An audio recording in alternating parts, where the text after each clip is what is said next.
He has a new brand. The president-elect now referring to Democrats as Schumer clowns. Here now to talk about the so-called Schumer clowns, the death of Obamacare, and whether the 115th Congress can carry out the Trump agenda. Joining me now, former Trump campaign manager Corey Lewandowski, now a partner at the newly formed consulting firm Avenue Strategies. Great to have you here. Thank you. Listening to Chuck Schumer suddenly start talking about abandon the Republican Party. He's presumptuous, he's arrogant, and he certainly didn't have his tongue, at least apparently, in his cheek. What do you make of Senator Schumer? Look, this, as you know, the most dangerous place between anyone in Washington is between Chuck Schumer and a camera. It's been well documented. And all of a sudden, Chuck Schumer is saying, well, us Democrats aren't going to hold the president accountable if it's just in the interest of holding people accountable, but we're going to do 95% of the time. You say, excuse me, there was a mandate when Donald Trump was elected.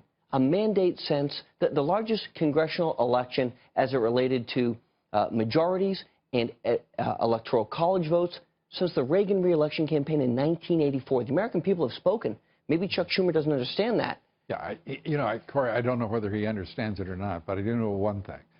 He's not used to having somebody a lot smarter than him leading the opposition, and that is the case now.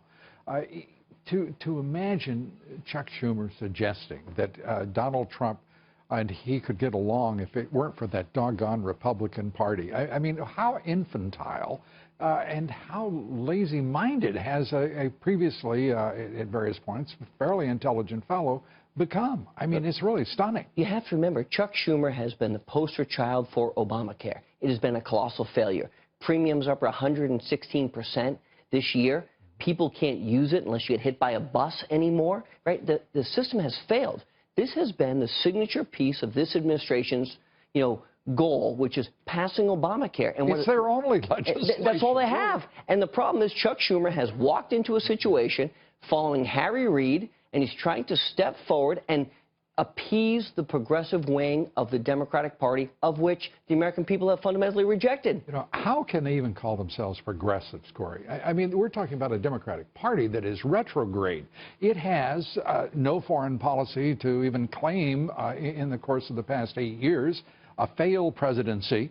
And frankly, this legislation, Obamacare, Republicans right now are the adults coming in to try to dismantle and reconstruct a program that makes some sense. It is an immense challenge, and I thought the president-elect was exactly right today to remind everybody who owns this, and that is the Democrats and this president.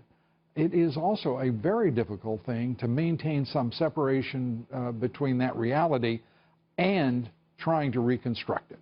It is, but you have to understand, you can't have a system in place where your premiums go up on 116% increase in a year and think it's going to be sustainable. It cannot happen. So repeal and replace Obamacare is where Donald Trump and his administration are going. It has been the priority of this. You heard Mike Pence talk about it today. He said we will keep our promises. That's what the American people elected this team to do. There's no question, but I'm talking about the process. I mean, we've known from the very moment it passed and was signed by this president that it was not sustainable, that it was do exactly what it's done. The whole system was broken on a lie. If you like your doctor, you can keep it. We know that was never the case. Yeah. We know that if you liked your premium, you could keep it. That was never the case. The other issue, and look, Donald Trump talked about this today, we have more deaths in the city of Chicago than is sustainable. And if Rahm Emanuel can't do his job as the mayor, ask for federal help. We need to make sure that protecting our citizens is a priority, and that is what Donald Trump is talking about right now. Yeah, he's not only talking about it, he's getting it done, and it's truly remarkable. Also, Donald Trump becomes the first president over the course, well, he's the president-elect technically, but he is the first national leader to say to the American people, Chicago, these are Americans who are dying and dying in record numbers at the hands of their fellow citizens in Chicago. Why in the world this president and others did not stand up, and it takes Donald Trump to do so? This is amazing to me. Lou, what's amazing is we see President-elect Donald Trump bringing jobs back to the United States. He's not even the president yet. He's saying, look, our people in Chicago deserve to be treated fairly and have safety. 700+ deaths in 1 year in the city of, the current president's hometown is outrageous. And we need to protect our people. Acceptable collateral damage, at least in the minds of this administration and the National Democratic Party. Very quickly, this Russian hacking mess that's going on. We have John Brennan, the head of the CIA, asking the American people now, after for weeks publicizing the fact that the prediction, at least the projection from the CIA, that the Russians interfered in our presidential election, now asking for a little patience on the part of everyone so he can round up the evidence to support his conclusion. Does it get any dumber than that? This is the great part about President-elect Trump. He's willing to do things and say things that others aren't willing to do, to challenge the status quo. He's saying, look, if you have evidence, prove it. The community doesn't have that, the intelligence community. Moreover, right, the briefing was supposed to take place yesterday, is postponed until Friday now. And on top of that, what we all know unequivocally... Or you be patient. Lou, what we all know is that the Russians had nothing to do with the outcome of this election. Now, look, no one condones hacking, but the bottom line is the American people went, they voted. Hillary Clinton was a failed candidate. She lost on her own. You can blame anybody you want. She lost on her own.